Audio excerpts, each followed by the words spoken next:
प्रकार की प्रतियोगी परीक्षाओं की तैयारी ट्रिक्स और इजी मेथड से करने के लिए सब्सक्राइब करें हमारा चैनल और साथ में लगे बेल आइकन को भी प्रेस कर दें, जिससे कि हमारे आने वाली वीडियो का नोटिफिकेशन आपको मिलता रहे। और अगर आपको वीडियो अच्छी लगी तो लाइक तो बनता है, और वीडियो को दोस्तों के साथ जरूर शेयर करें। अगर आपका कोई सुझाव और कमेंट है तो कमेंट बॉक्स में कमेंट करें। जिन लोगों ने अभी तक इस चैनल को सब्सक्राइब नहीं किया है, चैनल को सब्सक्राइब करें, बेल आइकन दबाएं ताकि हमारे वीडियोज के अपडेट्स आपको समय समय पर मिलते रहें। ये आपका पार्ट 1 वीडियो है इस चैप्टर का। चैप्टर हम लोग शुरू करने जा रहे हैं रासायनिक अभिक्रियाएं एवं उनके समीकरण। ठीक है, तो सबसे पहले देखेंगे रासायनिक अभिक्रिया के बारे में, यानी केमिकल रिएक्शन के बारे में। तो केमिकल रिएक्शन जानने से पहले हम आपको बता दें कि हम लोग 9th में जब पढ़े थे कि 2 या 2 से अधिक परमाणु जब संयोग करते हैं तो क्या बनता है? अणु बनता है। अणु बनता है।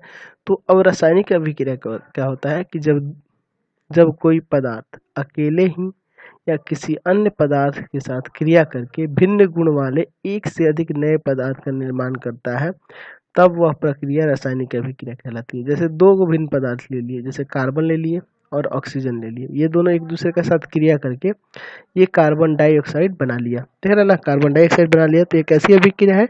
ये रासायनिक अभिक्रिया है। समझ रहे हैं ना, है ना? ये क्या है? रासायनिक अभिक्रिया है, यानी केमिकल रिएक्शन। समझे यहाँ से? तो अभी आपको एक परिभाषा बताया कि जब 2 या 2 से अधिक परमाणु परस्पर संयोग करते वो क्या बनते थे? अणु बनते थे। तो इसमें भी देखिए उसी तरह का कुछ है कि यहाँ देखिए ये है रासायनिक अभिक्रिया में कार्बन है और ये ऑक्सीजन है, ये दोनों संयोग करके कार्बन डाइऑक्साइड बना रहा है। तो ऐसा ये कैसे हो रहा है ना? तो ये जब नए पदार्थ बनते हैं तो इनके अणु जो होंगे, यहाँ ऑक्सीजन के अणु जो होंगे इसके साथ टूटकर पुनर्संगठन कर लेता है, यहाँ पुनर्संगठन कर लेता है और एक नया पदार्थ बना देता है जो भिन्न गुण वाला होता है। ठीक है, यानी कि रासायनिक अभिक्रिया क्या है कि जब कोई पदार्थ अकेले ही या किसी अन्य पदार्थ के साथ क्रिया करके एक या एक से अधिक नए पदार्थ का निर्माण करता है, तो वो प्रक्रिया रासायनिक अभिक्रिया कहलाती है। समझ गए? इतना क्लियर हुआ रासायनिक अभिक्रिया के बारे में। इसको ऐसे भी लिखा जा सकता है ना कि जब कोई पदार्थ किसी दूसरे पदार्थ के साथ संयोग करता है, तब उसका पदार्थों के, है ना, तब उन पदार्थों के क्या होता है? अणु परमाणुओं में टूट जाते हैं और इन परमाणुओं का पुनर्संगठन होता है और नया अणु क्या हो जाते हैं? एक भिन्न पदार्थ का निर्माण कर देते हैं, और यही प्रक्रिया क्या कहलाती है? रासायनिक अभिक्रिया। लेकिन उससे अच्छा ये परिभाषा है कि जब कोई पदार्थ अकेले ही या किसी अन्य पदार्थ के साथ क्रिया करके भिन्न गुण वाले एक या अधिक नए पदार्थों का निर्माण करता है, तब वह प्रक्रिया रासायनिक अभिक्रिया कहलाती है। अब देखिए यहाँ जो अभिक्रिया हो रही है, तो इसमें जो अभिक्रिया में भाग लेते हैं, ये दोनों भाग लिए हैं अभिक्रिया में, यानी कार्बन और ऑक्सीजन जो भाग लेंगे उनको अभिकारक कहते हैं, और जो अभिक्रिया के फलस्वरूप जो नए पदार्थ बनते हैं वो प्रतिफल कहते हैं। यानी कि यहाँ जो कार्बन और ऑक्सीजन का अभिक्रिया हो रहा है तो बन रहा है कार्बन डाइऑक्साइड, यानी इन दोनों को, ये चीज जो होंगे बाएं तरफ जो होंगे, ये क्या कहेंगे? अभिकारक कहलाएंगे। इनको क्या कहेंगे? अभिकारक कहेंगे। और जो फॉर्म्ड होता है नया पदार्थ जो बन रहा है रासायनिक अभिक्रिया के फलस्वरूप, इसको क्या कहेंगे? प्रतिफल कहेंगे। तो बाएं तरफ वाले को अभिकारक और जो दाएं तरफ जो आएगा उसको प्रतिफल, यानी इसको रिएक्टेंट और इसको प्रोडक्ट कहते हैं। समझ गए? अब जानेंगे कि रासायनिक अभिक्रिया जो होती है उसकी विशेषताएं क्या होती हैं। ठीक है, तो विशेषताओं को पढ़ते हैं। पहला चीज है गैस की उत्पत्ति। जब रासायनिक अभिक्रिया होती है तो गैस की भी उत्पत्ति होती है। जैसे मान लीजिए हम अभिक्रिया लेते हैं, ये देखिए अभिक्रियाओं के बारे में आगे भी हम लोग को पढ़ना है, लेकिन अभी जो है इसके उदाहरण देखेंगे। ठीक है, जैसे हम एक अभिक्रिया ले लेते हैं, मैग्नीशियम ले लेते हैं और HCl ले लेते हैं। ठीक है, और यहाँ जो अभिक्रिया होगी तो यहाँ बनेगा मैग्नीशियम क्लोराइड और प्लस हाइड्रोजन गैस। तो देखिए यहाँ गैस, ये गैस तीर का चिन्ह ऊपर की तरफ है, यानी ये गैस को इंगित कर रहा है। यानी कि पहला चीज हो गया कि गैस की उत्पत्ति होती है, अभिक्रिया होने पे गैस की उत्पत्ति हो सकती है। उसी तरह है अवक्षेप का बनना। अवक्षेप का भी बनता है रासायनिक अभिक्रिया के फलस्वरूप। तो अवक्षेप क्या होता है? तो अवक्षेप क्या होता है कि जब जैसे एग्जांपल लीजिए कॉपर सल्फेट। तो कॉपर सल्फेट एक लिक्विड है और हाइड्रोजन सल्फाइड के साथ जब अभिक्रिया करता है तो कॉपर सल्फाइड बनता है। ये ठोस रूप में पृथक हो जाता है, विलयन से ठोस रूप में पृथक होता है।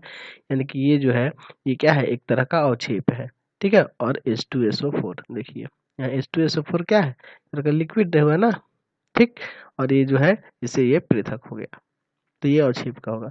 अभिक्रिया होती है तो इनमें के रंग में भी परिवर्तन होता है, टेम्परेचर भी बदलता है और अवस्था में भी परिवर्तन होता है। जैसे देखिए यहाँ द्रव द्रव था, यहाँ क्या है, ये HCl है ना, लिक्विड है एक, और यहाँ मैग्नीशियम जो है एक धातु है, यहाँ अभिक्रिया हुआ तो मैग्नीशियम क्लोराइड बना और हाइड्रोजन गैस बन गया, देखिए ना, तो अवस्था में भी परिवर्तन है। तो ये सारी चीजें हम लोग अभिक्रियाओं में देखने को मिलेंगी, हम लोग जो अभिक्रिया इसमें पढ़ेंगे उसके बारे में इसमें हमको देखने को मिलेगा। अगली बात आती है रासायनिक समीकरण की, यानी केमिकल इक्वेशन होता क्या है। तो किसी रासायनिक अभिक्रिया में भाग लेने वाले पदार्थ के संकेतों एवं उनके सूत्रों से उस अभिक्रिया का संक्षिप्त निरूपण रासायनिक समीकरण कहलाता है। अब जैसे अगर लिख रहे हैं, ऐसे लिखे कार्बन, कार्बन और ऑक्सीजन, ठीक है, कार्बन और ऑक्सीजन जब अभिक्रिया करते हैं, ऑक्सीजन इस तरह से लिखा जाए, समझ रहे ना, तो अभिक्रिया करके क्या बना लेते हैं, सॉरी थोड़ा सुधार लीजिएगा, ऑक्सीजन है, इसको सही से लिख देते हैं, कार्बन प्लस ऑक्सीजन, है ना, अभिक्रिया करके क्या बना रहे हैं, कार्बन डाई ऑक्साइड बना रहे हैं ना।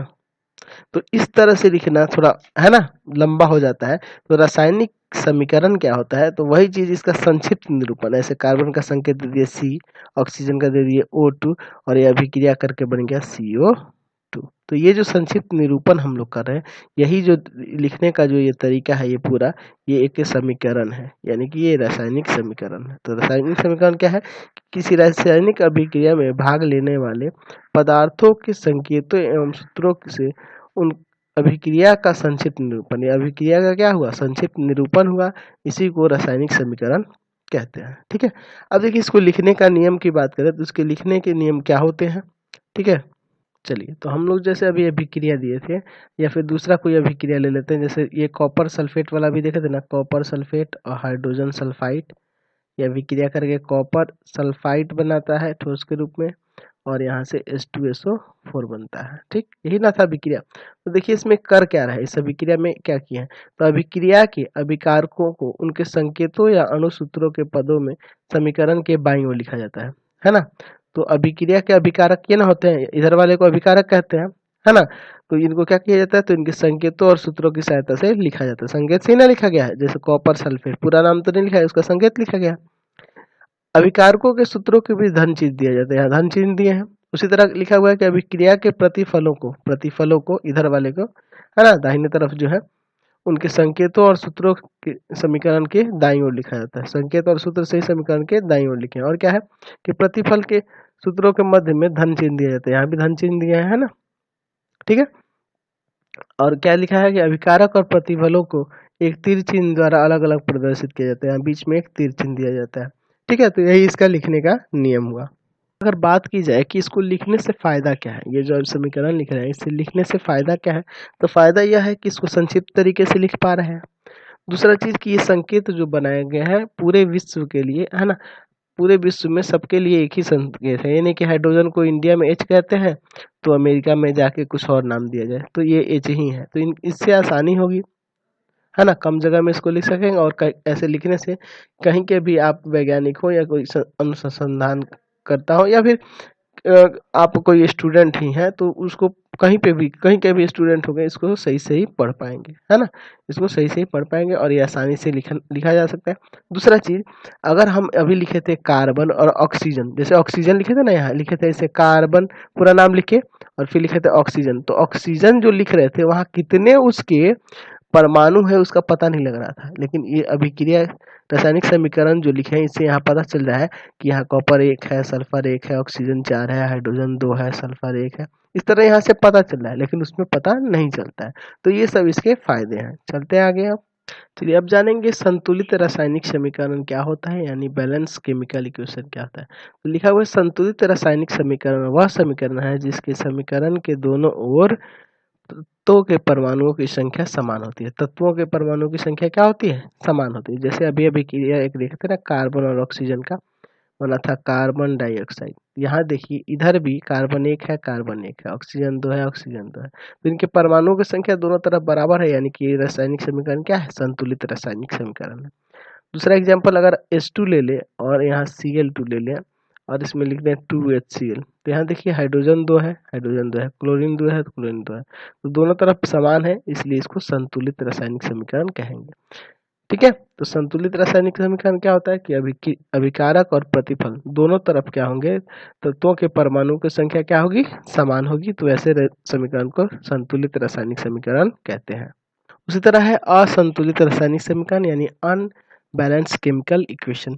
असंतुलित रासायनिक समीकरण क्या होता है? तो असंतुलित रासायनिक समीकरण वह है जिसमें समीकरण के दोनों ओर तत्वों के परमाणुओं की संख्या समान नहीं होती है। जैसे मान लीजिए यही ले लें हाइड्रोजन और दूसरा ले लें क्लोरीन और हम लिख दें HCl।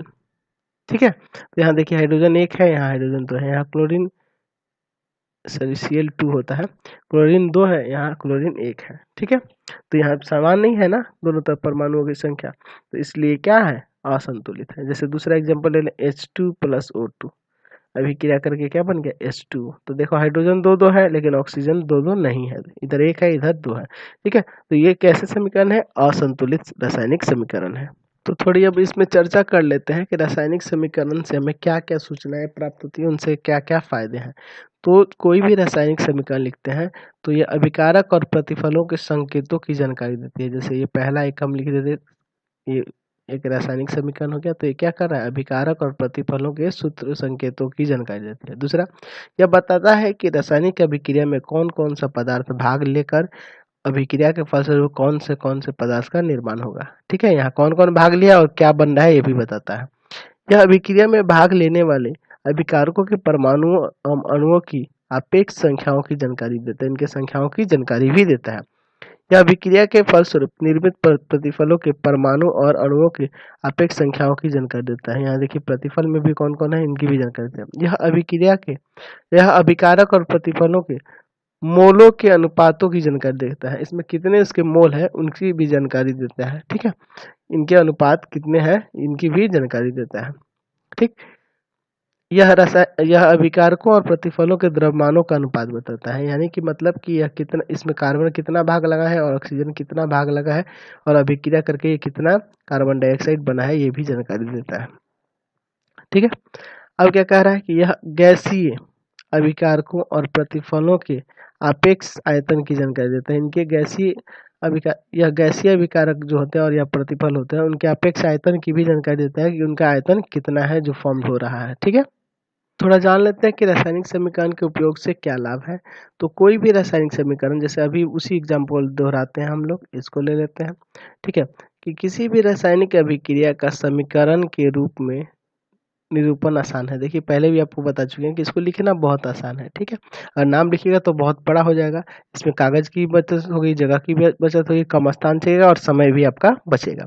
ठीक, रासायनिक समीकरण की सहायता से प्रतिफलों का एक निश्चित मात्रा में निर्माण के लिए अभिकारकों के द्रव्यमानों की गणना ठीक ठीक की जा सकती है। इससे हम लोग गणना ठीक ठीक कर सकते हैं कि कितना हम लोग अभिकारक है और कितना प्रतिफल है।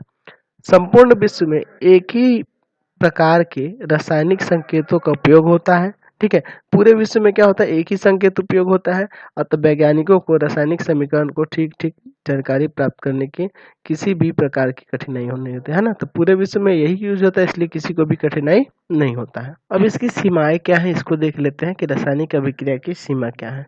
ठीक है, तो रासायनिक समीकरण जो है इसमें अभिकारक और प्रतिफलों की भौतिक अवस्था की जानकारी नहीं हो पाती। जैसे अगर लिखे हैं कार्बन और प्लस ऑक्सीजन अभिक्रिया करके कार्बन डाइऑक्साइड बनाता है, तो यहाँ से आपको जानकारी नहीं हो पा रहा है कि ठोस है, द्रव है या गैस है। अभिक्रिया के फलस्वरूप उत्सर्जित या अवशोषित ऊष्मा की जानकारी समीकरण से नहीं हो पाती। देखिए एक्चुअल में यहाँ पे ऊष्मा भी उत्पन्न होता है, इस अभिक्रिया जो यहाँ लिखे हैं इसमें ऊष्मा भी उत्पन्न होता है, लेकिन यहाँ से आपको कहाँ पता चल रहा है कि इसमें ऊष्मा उत्पन्न हो रहा है। ठीक है, रासायनिक समीकरण से पता नहीं चलता है कि अभिक्रिया में किन दशाओं में संभव है। अब जैसे ये जो अभिक्रिया देख रहे हैं कैसे हो रहा है, क्या कार्बन और ऑक्सीजन मिला देने से खाली हो जाएगा? है ना। तो नहीं, ऐसा कुछ नहीं है, कार्बन को जलाने पे ऐसा ये हो रहा है, ठीक है ना। ऑक्सीजन के रेस्पेक्ट में जल रहा है तो ये कार्बन डाइऑक्साइड बन रहा है, ठीक है, और उसमें भी निकल रही है, ठीक है, और प्रकाश भी इसमें निकलता है, ठीक है, तो उसमें और प्रकाश दोनों निकलता है, ठीक। तो यहाँ से आपको ये भी जानकारी नहीं हो पा रहा है कि आप क्या कर रहे हैं कि वो उत्पन्न रासायनिक अभिक्रिया हो रहा है। रासायनिक अभिक्रिया, रासायनिक समीकरण अभिक्रिया के संबंध में कोई जानकारी नहीं देता है कि अभिक्रिया कैसे हुआ है, किस कंडीशन में हुआ, ये सब कुछ जानकारी नहीं होता है। कुछ रासायनिक अभिक्रियाएं विस्फोटक होती हैं, है ना, लेकिन ये हमें पता नहीं चल पाता रासायनिक समीकरण से, ठीक है। समीकरण यह भी जानकारी नहीं देता है कि अभिक्रिया में अभिकारकों की वस्तु कितना खर्च हुआ है, मान लो इसमें कितना खर्च हुआ है या निर्माण में कितना खर्च हुआ है इस चीज को करने में, इस अभिक्रिया को करने में, ये इससे पता नहीं चलता है। चलिए अब हम रासायनिक अभिक्रियाओं के प्रकार के बारे में देखेंगे, डिफरेंट टाइप के, है ना। तो उनके प्रकृति के आधार पर उनको कई भागों में बांटा गया है। जैसे पहला है संयोजन या संश्लेषण अभिक्रिया, यानी कॉम्बिनेशन या सिंथेसिस रिएक्शन। वह है ना, संयोजन अभिक्रिया वह है जिसमें दो या दो से अधिक पदार्थ, है ना, परस्पर संयोग करके नए पदार्थ का निर्माण करते हैं और नए पदार्थ का गुण मूल पदार्थ के गुण से बिल्कुल भिन्न होते हैं, ठीक है। जैसे पहला अभिक्रिया हम लोग कितना बार देख चुके हैं, कार्बन और ऑक्सीजन, इसमें जुड़ के ये कार्बन डाइऑक्साइड बन रहा है, यानी कि ये संयोजन अभिक्रिया है, ठीक है।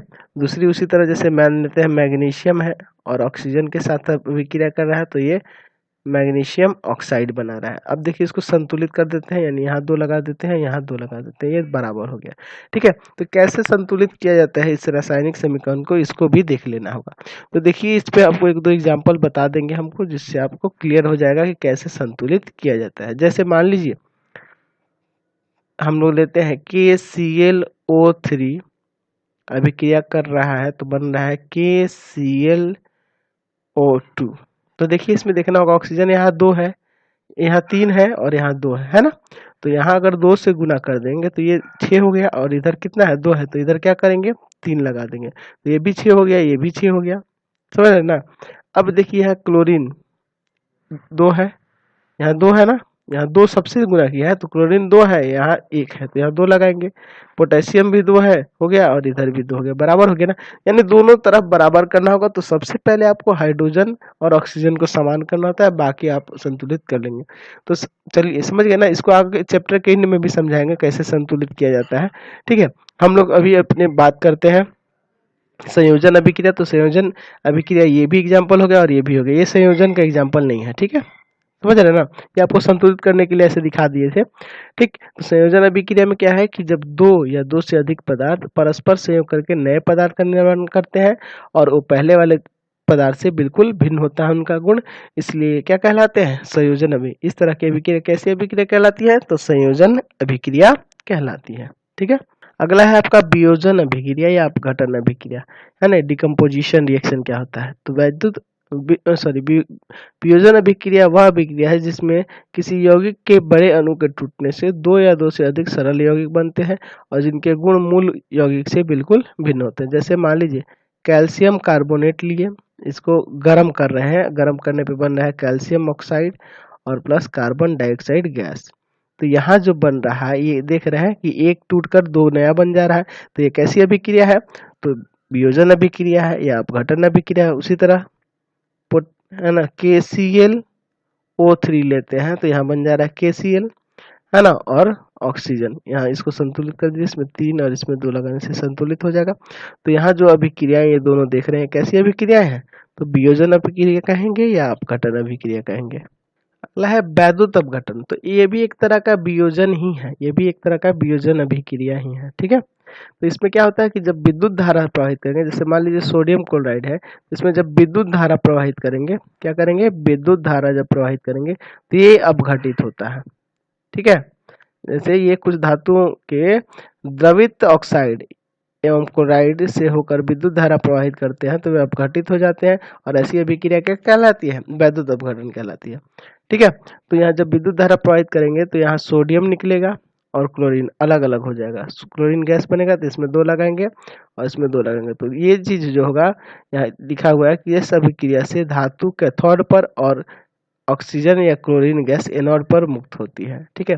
यानी ये जो धातु हो रहा है ये किस पे मुक्त हो रहा है, कैथोड पर, कैथोड पर, और दूसरा जो है क्लोरीन जो है किस पे हो रहा है, तो एनोड पर मुक्त हो रहा है। ठीक है, तो ये जो अभिक्रिया देख रहे हैं ये भी एक तरह की क्या है, वियोजन ही एक अभिक्रिया है, लेकिन ये वैद्युत अपघटन इसे कहेंगे, क्योंकि जब विद्युत धारा प्रवाहित कर रहे हैं तब ये घटित हो रहा है। ठीक है, अगला बात करते हैं एकल विस्थापन अभिक्रिया यानी सिंगल डिस्प्लेसमेंट रिएक्शन।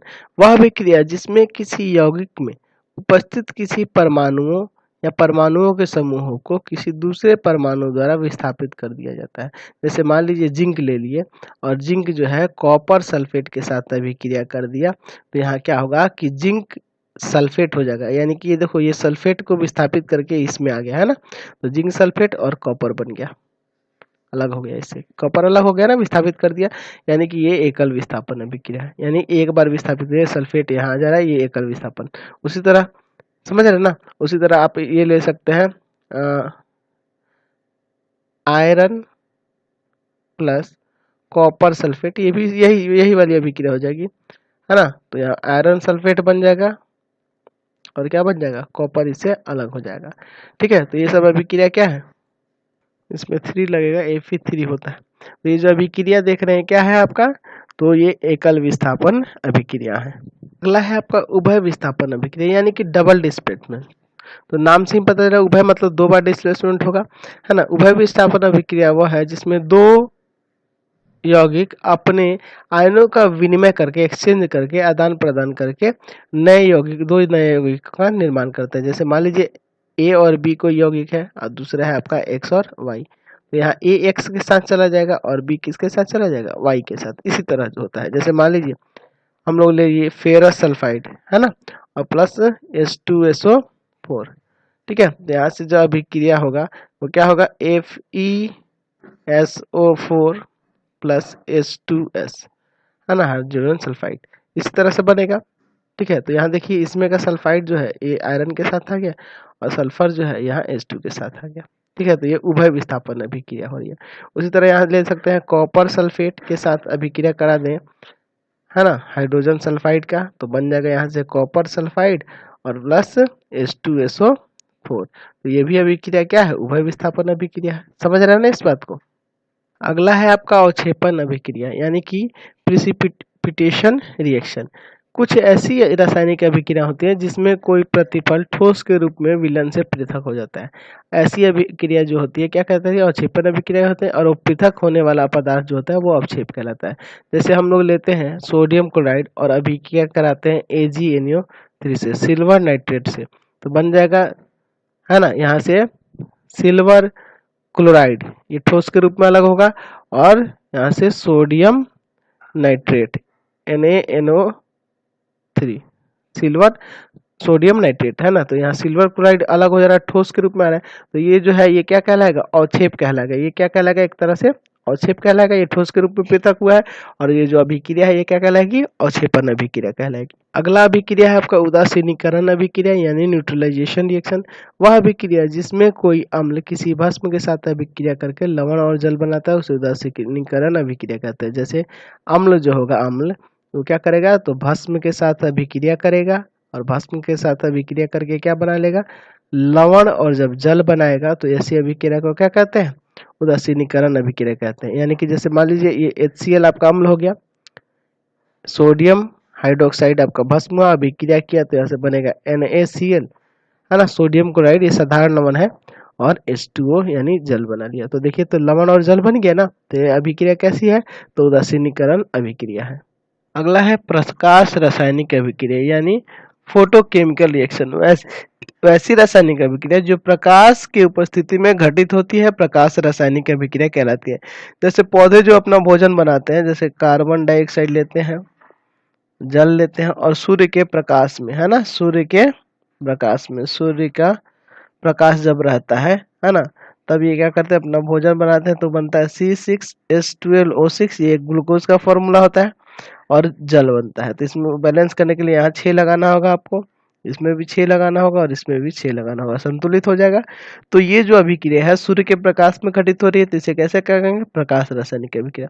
इसी तरह सिल्वर क्लोराइड ले लिए, ये पृथक कब होता है, जब इस पे प्रकाश पड़ता है तो ये अलग अलग हो जाते हैं, अब घटित हो जाते हैं, तो ये बन जाएगा सिल्वर और प्लस क्लोरीन इस तरह से अलग हो जाएगा। ठीक है, इसमें संतुलित करिए, दो दो लगा दीजिए। तो ऐसी अभिक्रिया को क्या कहते हैं? प्रकाश रासायनिक अभिक्रिया कहते हैं।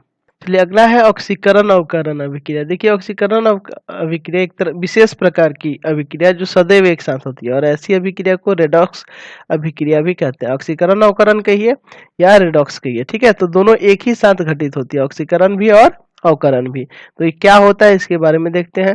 तो सबसे पहले देखते हैं ऑक्सीकरण क्या होता है। तो ऑक्सीकरण वैसी अभिक्रिया है जिसमें किसी तत्व या यौगिक से ऑक्सीजन का संयोग या किसी यौगिक से हाइड्रोजन का निष्कासन होता है। जैसे मान लीजिए कार्बन ऑक्सीजन के साथ यहाँ जुड़ रहा है, तो ये कैसी अभिक्रिया है? तो ऑक्सीकरण अभिक्रिया है, क्योंकि यहाँ ऑक्सीजन जुड़ रहा है। तो ऑक्सीजन का जुड़ना या हाइड्रोजन का उससे अलग होना क्या कहलाता है? ऑक्सीकरण अभिक्रिया कहलाता है। जैसे हम दूसरा अभिक्रिया लेते हैं, मैग्नीशियम और HCl। तो HCl के साथ यहाँ क्या होगा कि मैग्नीशियम क्लोराइड हो जाएगा और हाइड्रोजन यहाँ से अलग हो जाएगा, यानी हाइड्रोजन का अलग होना भी एक तरह से ऑक्सीकरण अभिक्रिया में ही आएगा। ठीक है, तो अब देखते हैं अवकरण क्या होता है। चलिए, तो अवकरण वैसी रासायनिक अभिक्रिया है जिसमें किसी तत्व या यौगिक के साथ हाइड्रोजन का संयोग होना और किसी यौगिक के साथ ऑक्सीजन का निष्कासन, उसका उल्टा है ना। जैसे अगर मान लीजिए H2 + Cl2 है, अभिक्रिया करके HCl बना रहा है, ठीक है, ये 2 लगे संतुलित होने के लिए। तो यहाँ देखिए हाइड्रोजन का जुड़ना क्या कहलाएगा? अवकरण अभिक्रिया। तो ये कैसी अभिक्रिया है? अवकरण अभिक्रिया। तो उल्टा हो जाएगा, हाइड्रोजन का जुड़ना और ऑक्सीजन का अलग होना अवकरण, ऑक्सीकरण क्या है? ऑक्सीजन का जुड़ना और हाइड्रोजन का अलग होना। अब चलिए इसको एक एग्जाम्पल से एक ही अभिक्रिया में दोनों को समझाएं। जैसे मान लीजिए आप कॉपर ऑक्साइड ले लिए और हाइड्रोजन गैस ले लिए, अभिक्रिया कराए तो कॉपर अलग हो गया और आपका जल अलग हो गया। यानी देख रहे हैं यहाँ हाइड्रोजन के साथ हाइड्रोजन जुड़ जा रहा है ऑक्सीजन के साथ, है ना, यहाँ ऑक्सीजन जुड़ जा रहा है ना हाइड्रोजन में आके। तो ये कैसा कहलाएगा? यहाँ ऑक्सीकरण हो रहा है, यहाँ ऑक्सीकरण हो रहा है, और इसमें जो देख रहे हैं यहाँ पे, यहाँ से क्या हो रहा है? ऑक्सीजन अलग हो रहा है, यहाँ ऑक्सीजन क्या हो जा रहा है? अलग हो जा रहा है। इसको क्या कहेंगे? तो अवकरण कहेंगे। ठीक है, समझ रहे हैं? तो यहाँ ऑक्सीकरण अवकरण आपको साथ साथ देखने को मिल गया, तो क्या कहेंगे? तो रेडॉक्स अभिक्रिया भी कहा जा सकता है। ठीक है, चलिए अब हम लोग जानते हैं कि दैनिक जीवन में ऑक्सीकरण अवकरण का क्या प्रभाव पड़ता है। पहला टॉपिक है भोजन का पचना, यानी डाइजेशन ऑफ फूड। तो फूड का डाइजेशन भी ऑक्सीकरण के कारण ही होता है। हमारे भोजन में, है ना, मुख्यतः कार्बोहाइड्रेट रहता है।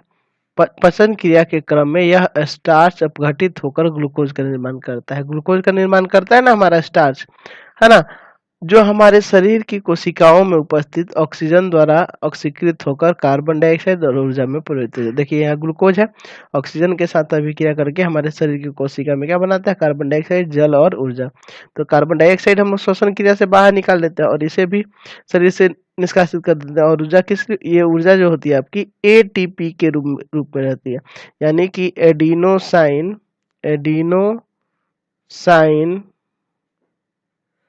ट्राई फॉस्फेट के रूप में रहती है।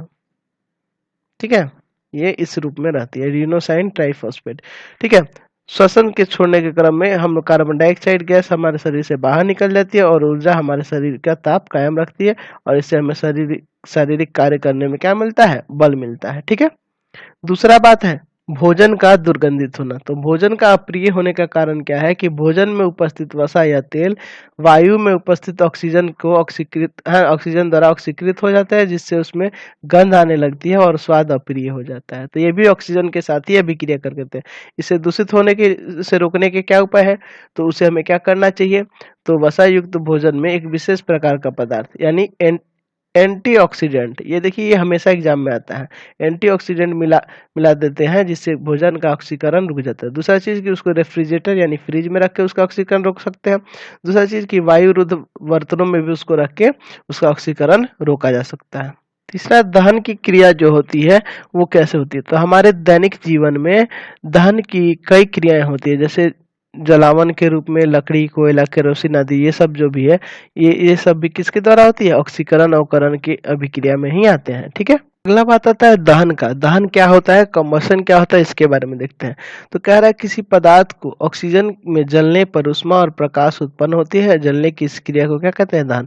जैसे देखिए कार्बन और ऑक्सीजन देखे थे ना, पहले आपको बताते हैं कि कार्बन डाइऑक्साइड बनेगा, उष्मा बनेगा और प्रकाश बनेगा। तो ये उष्मा और प्रकाश जो बन रहा है, तो ये जो क्रिया क्या कहलाती है, दहन कहलाती है। दहन में जो पदार्थ जलता है उसको दहनशील पदार्थ या ज्वलनशील पदार्थ कहते हैं, है ना। जैसे अब लकड़ी हो गया, कोयला हो गया, पेट्रोल हो गया, सब क्या है, दहनशील पदार्थ है।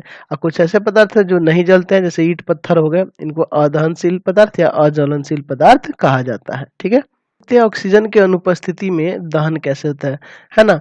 कि यद्यपि दहन की क्रिया वायु या ऑक्सीजन की उपस्थिति में होता है, ठीक है, लेकिन ऑक्सीजन की अनुपस्थिति में भी दहन संभव है। जैसे यहाँ देखिए मैग्नीशियम जो आपको बता रखा है ना, ऑक्सीजन के रेस्पेक्ट में ही जलेगा, ठीक है। दहन के लिए ऑक्सीजन जरूरी होता है, लेकिन कुछ अभिक्रिया होती है जिसमें ऑक्सीजन की जरूरत नहीं होती। जैसे यहाँ लीजिए मैग्नीशियम और ये नाइट्रोजन है, इसको एक दूसरे से अभिक्रिया कराया है, तो यहाँ मैग्नीशियम नाइट्राइड बना, उष्मा बना और प्रकाश बना। यानी कि ये जो अभिक्रिया हो रही है ये बिना ऑक्सीजन के हो रही है और इसमें भी उष्मा और प्रकाश बन रहा है। तो दहन के लिए क्या क्या शर्तें होनी चाहिए, तो पहला चीज की पदार्थ जो होना चाहिए दहनशील होना चाहिए, क्योंकि जलने वाला होना चाहिए। उसके बाद क्या होनी चाहिए, तो दहन के लिए पोषक पदार्थ की उपस्थिति, यानी कहने का मतलब कि उस, है ना, पोषक पदार्थ होना चाहिए, है ना। दूसरा तीसरी बात है कि ज्वलन ताप की प्राप्ति, मतलब उस ज्वलन ताप, पोषक पदार्थ यहाँ कहने का मतलब कि मान लीजिए 0 डिग्री सेल्सियस पे आप किसी चीज को जला रहे हैं तो जलेगा, लेकिन वहां पे क्या होगा, ताप नहीं उत्पन्न होगा, चाहे नहीं भी जल सकता है, ठीक है। दूसरा चीज क्या है, ज्वलन ताप की प्राप्ति। ज्वलन ताप की प्राप्ति की उतना टेम्परेचर उसको प्राप्त होना चाहिए। अब मान लीजिए आपको जलाना है बड़ा सा लकड़ी, अब उसको माचिस की तिल्ली से जलाइएगा तो क्या वो जलेगा, नहीं जल पाएगा, ठीक है। तो उतना ही ज्वाला ताप भी प्राप्त होना चाहिए ताकि उसको वो जला सके। चलिए अब हम लोग जानेंगे ज्वाला क्या होता है। कि ईंधन को वायु में जलाने पर ज्वाला पैदा होती है। देखते हैं ना कोई भी ईंधन, जैसे यहाँ देखिए मोमबत्ती जला, इसमें जो ये निकल रही है एक तरह की क्या है, ज्वाला है। और ये ज्वाला किस बात पर निर्भर करती है, कि वायु की ऑक्सीजन के ऊपर, कि वायु में कितना ऑक्सीजन उपस्थित है, उसी को कितना भाग वो ईंधन के रूप में जलने में सहायक है, उस पर निर्भर करता है, ठीक है।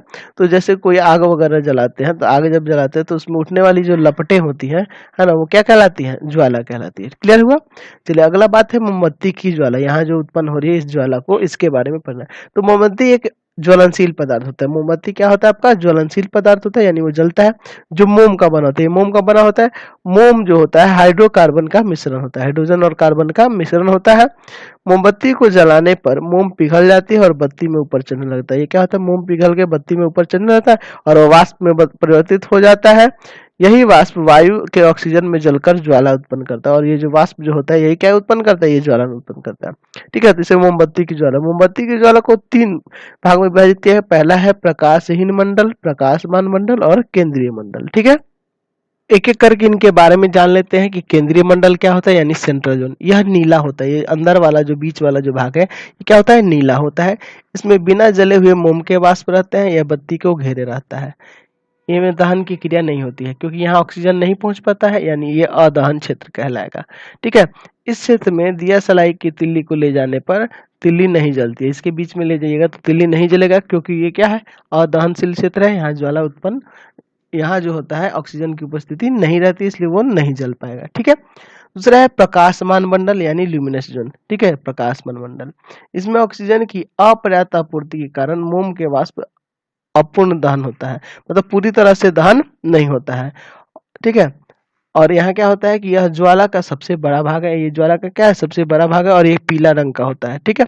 और ठीक है, अगला है क्या है, प्रकाशहीन मंडल, यानी नॉन ल्यूमिनस स्टेज। इस भाग में मोम का वाष्प का पूर्ण दहन, क्योंकि खुला भाग होता है, सबसे ऊपर वाला भाग होता है, यहाँ पूर्ण दहन होता है, क्योंकि यहाँ ऑक्सीजन की पर्याप्त आपूर्ति होती है। और ये जो है सबसे गर्म भाग होगा, ठीक है। ये जो जो होता है गर्म भाग नहीं होता है, ये उससे थोड़ा सा गर्म भाग होता है। और ये क्या होता है, सबसे गर्म भाग होता है, ठीक है। कौन, प्रकाशहीन मंडल। इसके सामने जब आप हाथ ले जाते हैं, देखते हैं ना कितना तेजी से लगता है, ठीक है। तो समझ गए। यहाँ से चलते हैं अगला टॉपिक। चलिए लास्ट टॉपिक है इस चैप्टर का, द्रवीभूत पेट्रोलियम गैस, यानी लिक्विफाइड पेट्रोलियम गैस, यानी एलपीजी क्या होता है। तो पेट्रोलियम जो होता है ब्यूटेन का, प्रोपेन का और एथेन का मिश्रण होता है। ये ब्यूटेन, प्रोपेन और एथेन जो है, इसके बारे में अच्छे से हम लोग जाएंगे 4th चैप्टर में तो पढ़ेंगे। लेकिन इसका मुख्य अवयव जो होता है ब्यूटेन होता है। ये याद रखिएगा कि एलपीजी का जो मुख्य अवयव क्या होता है, ब्यूटेन होता है। ब्यूटेन का फॉर्मूला क्या होता है, तो ये होता है C4H10। समझ गए।